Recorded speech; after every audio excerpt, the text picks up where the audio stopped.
Good evening and welcome to Crossroads. Elon Musk may soon be in a legal battle with the ADL, that's the Anti-Defamation League, and he's alleging the organization has cost X, formerly known as Twitter, billions in ad revenue. And he claims this is done by using hate labels, in particular by accusing X of being a platform for anti-Semitism and thereby threatening the advertisers.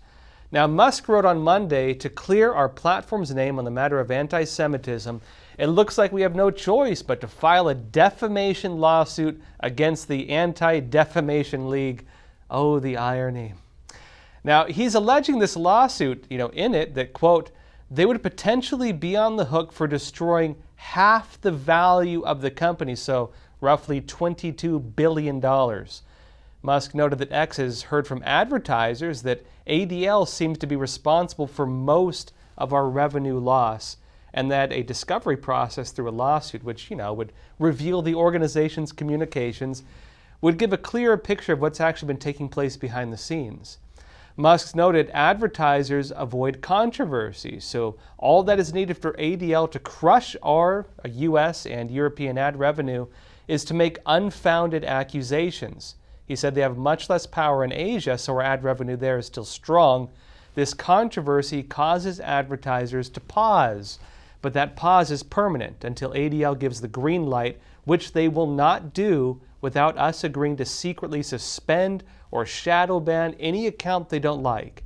That is the relationship they've had with X/Twitter for many years. And he says, presumably, they have that with all Western search or social media orgs. Now, after this, the hashtag #BanTheADL began trending on Twitter, and what ensued has let's call it a very lively online debate over the nature not just of the ADL, but of hate labels and pressure systems using these in particular. Now, the ADL, it runs under the narrative of fighting defamation, and historically it was really an organization that was more dedicated to defending the Jewish community from attacks. It operates massive lists of people, groups, symbols, numbers, just about everything that it says advocate for hate or discrimination.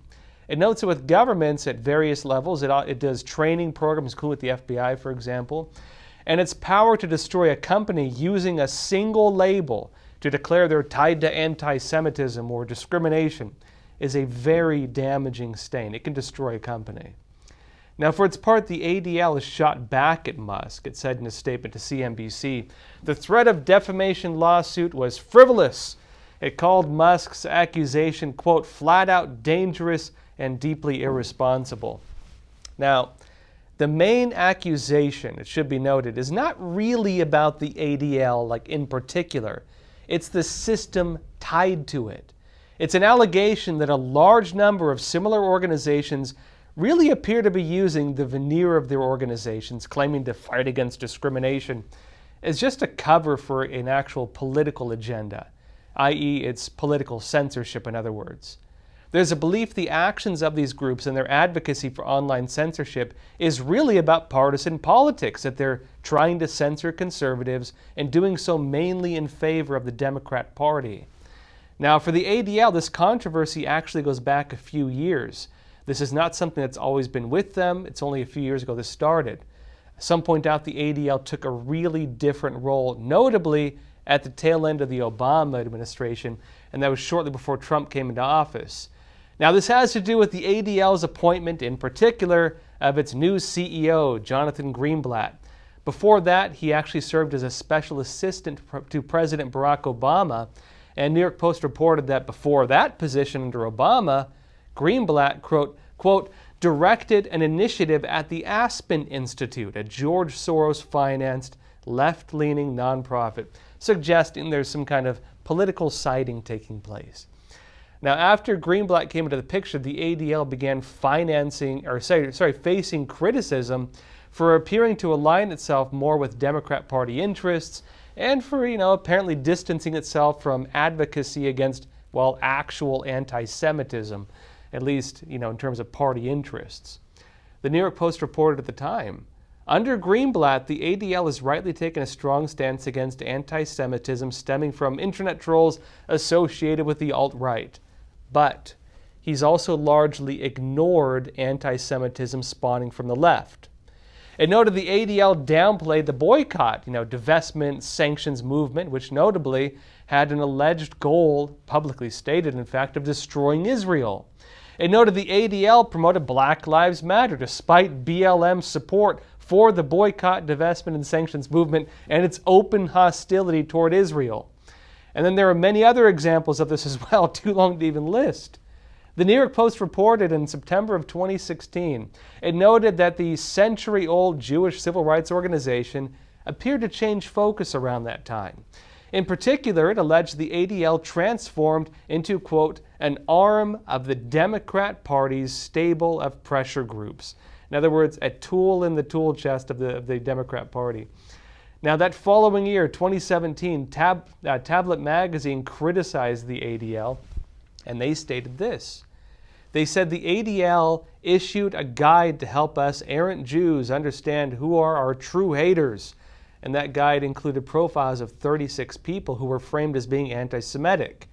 And the piece noted the hypocrisy in it.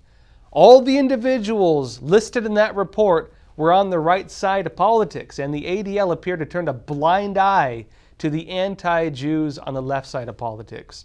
It noted, for example, as Jews face real hate from the left and right alike, we need and deserve an organization that places principles over politics.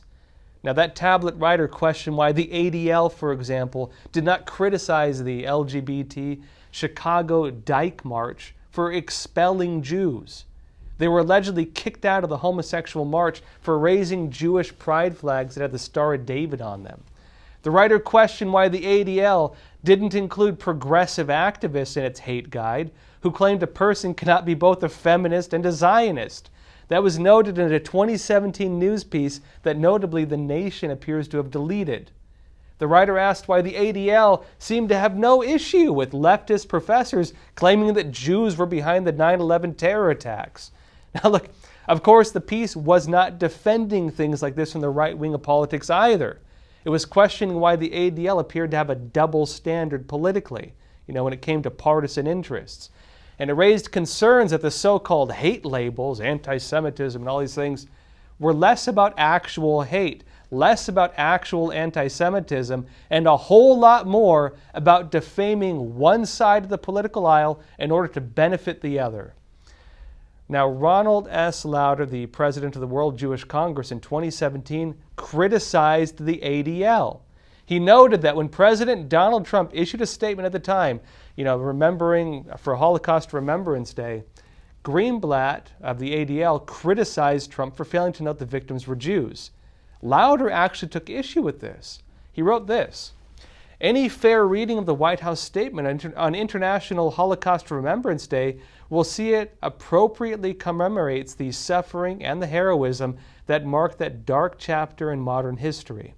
And he added, our community gains nothing if we reach a point where manufactured outrages reduce public sensitivity to the real dangers we confront.